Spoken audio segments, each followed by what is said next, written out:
Thanks for joining us. I'm Kim Ji-yeon in Seoul. Another big announcement from North Korea. North Korean leader Kim Jong-un told South Korean President Moon Jae-in at the summit talks on Friday that Pyongyang will dismantle its northern nuclear test site within May and show that to experts and journalists from South Korea and the U.S. Kim also said the North will move back its clock so that its time zone is the same as South Korea's. Our Oh Jung-hee is on the line for us with more.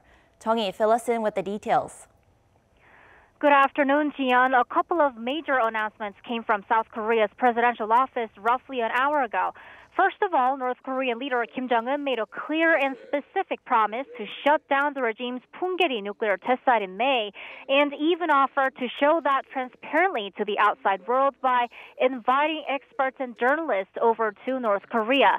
This idea was already put out by Pyongyang's ruling party in its policy meeting last week, and some have pointed out that the test site is anyways damaged and therefore already useless.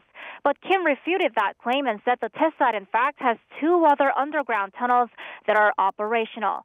North Korean leader added that though Washington is not entirely comfortable with North Korea, if he and President Trump meet and talk, then Washington will know that Kim won't fire nuclear-tipped missiles at the South or into the Pacific.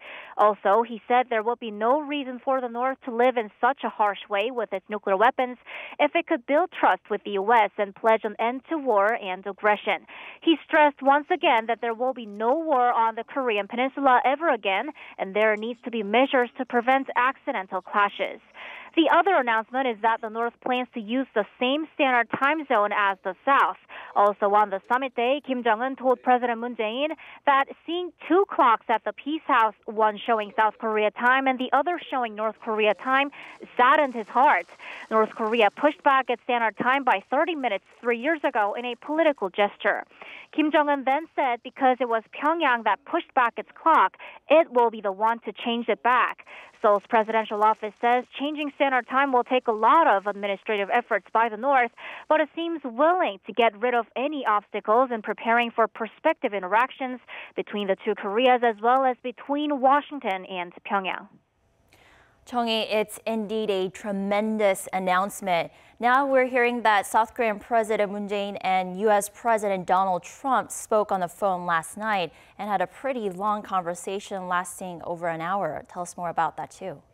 You're right. South Korea's presidential office confirmed this morning that President Moon Jae-in spoke with U.S. President Donald Trump last night for 1 hour and 15 minutes. President Trump first congratulated President Moon on the successful inter-Korean summit and said it represents significant progress in Seoul-Pyongyang relations. President Moon replied that the inter-Korean summit lays the groundwork for success in President Trump's own summit with the North Korean leader. The leaders of Seoul and Washington reaffirmed that their governments will continue to coordinate closely to achieve the complete denuclearization of the Korean Peninsula. Now, on that front, the two agreed it'll be helpful to hold a Washington-Pyongyang summit as soon as possible to keep up the momentum of the inter-Korean summit. They have narrowed the possible locations of the meeting down to 2 or 3. President Trump said he's very much looking forward to meeting with the North Korean leader. Back to you, Ji-yeon. Thank you, Jung-hee, for that report. The defense ministers of South Korea and the U.S. have reaffirmed their commitment to finding a diplomatic solution that can ensure the complete denuclearization of North Korea. According to the Pentagon, during a phone call on Saturday, South Korea's defense ministers Hong Young-moo and U.S. Defense Secretary James Mattis agreed to continue working together to achieve their common goal of a complete, verifiable, and irreversible denuclearization of North Korea, as reflected in multiple UN Security Council resolutions. During the conversation, Mattis also reaffirmed Washington's ironclad commitment to defending its ally using the full spectrum of its capabilities. U.S. Secretary of State Mike Pompeo says North Korean leader Kim Jong-un is prepared to lay out a map that would help achieve denuclearization. In an interview with ABC News on Saturday, Pompeo said he had a good conversation with Kim when he paid a visit to North Korea last month as President Trump's special envoy to set the groundwork for a summit meeting between the two. Pompeo recalled Kim as being very well prepared for their secret meeting and that they had an extensive conversation on the hardest issues that the two countries face. Pompeo said he delivered a clear mission statement from President Trump and said he left knowing that Kim understood the mission exactly. U.S. President Donald Trump at a campaign-style rally in Michigan Saturday said he thinks his summit with North Korean leader Kim Jong-un will be held within 3 to 4 weeks. That's earlier than expected. President Trump has said before that it would be held in late May or early June. President Trump said his meeting with Kim would be very important for the denuclearization of the Korean peninsula. After the leaders of the two Koreas announced the Panmunjom Declaration, lawmakers of South Korea's political parties seem to have had mixed reaction towards it. The ruling Democratic Party of Korea praised the statement, claiming that the declaration will not only change the relations between the two Koreas, but become a historic turning point that will bring big changes to the Korean peninsula. The minor opposition Panmunjom Party also reacted positively, with lawmakers calling it a highly symbolic act that touched the hearts of the people. However, the main opposition Liberty Korea Party criticized the move, claiming that the declaration was all talk and no action, pointing out that it does not contain any details about how North Korea would denuclearize. The Inter-Korean summit has ended, but it has made a resonating impression on many, including some 3,000 reporters from around the world who gathered at the Summit Press Center in the northwestern city of Goyang to watch it from start to finish. Our Lee Ji-won was there and talked to some of them to share their views on the summit. The pressure and work-related stress was palpable in the Summit Press Center, but there was also laughter and overwhelming emotions. It's a mixed atmosphere because I noticed that everybody's busy and exhausted in some way, but still everyone is so excited to witness this such a huge event in the world. Other than the actual summit talks, the two leaders did a lot of activities together and even surprised many with off-the-script gestures. I think everyone would agree that the first moment they met was the most impressive. It's the first time a North Korean leader crossed the border since the Korean War, and on top of their unprecedented meeting, President Moon stepped onto the North Korea's soil simply after a quick chat with Kim Jong-un. That shows how close and near the two Koreas actually are.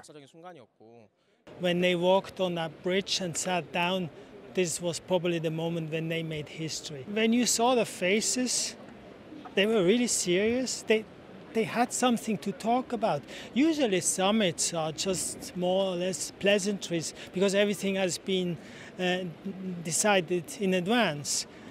During that time, they talked about something that is not clear yet for both. Kim Jong-un's smiles and small chats with President Moon also gave viewers an opportunity to appreciate a never-before-seen aspect of the North Korean leader.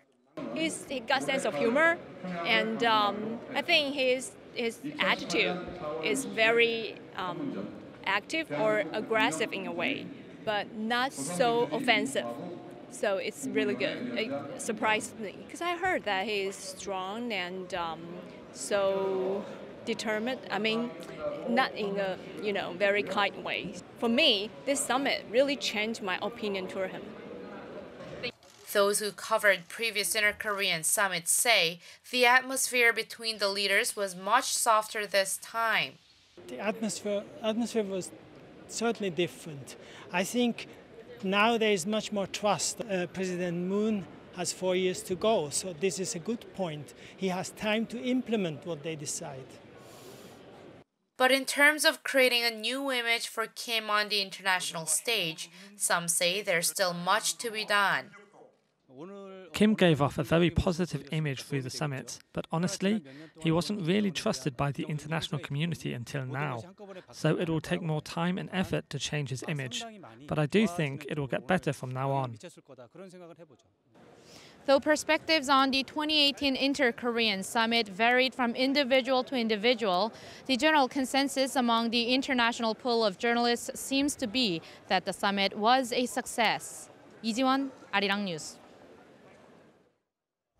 South Korea's foreign ministry called in the ambassador from China Saturday night after a Chinese military plane trespassed into South Korea's air defense identification zone earlier the same day.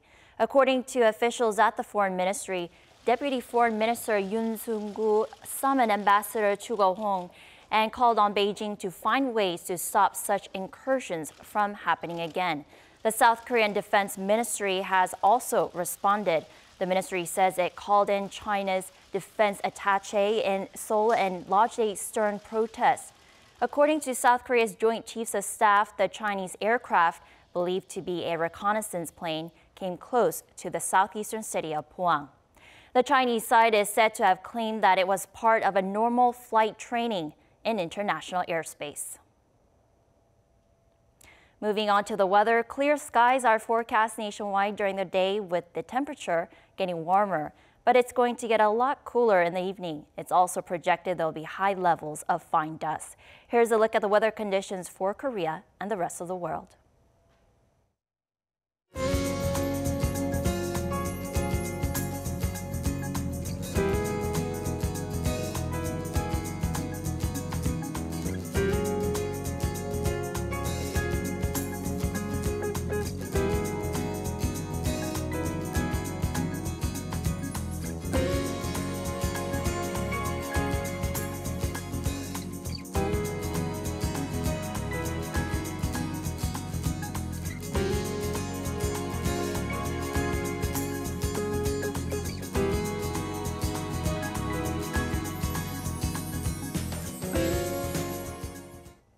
That's it for now. See you soon.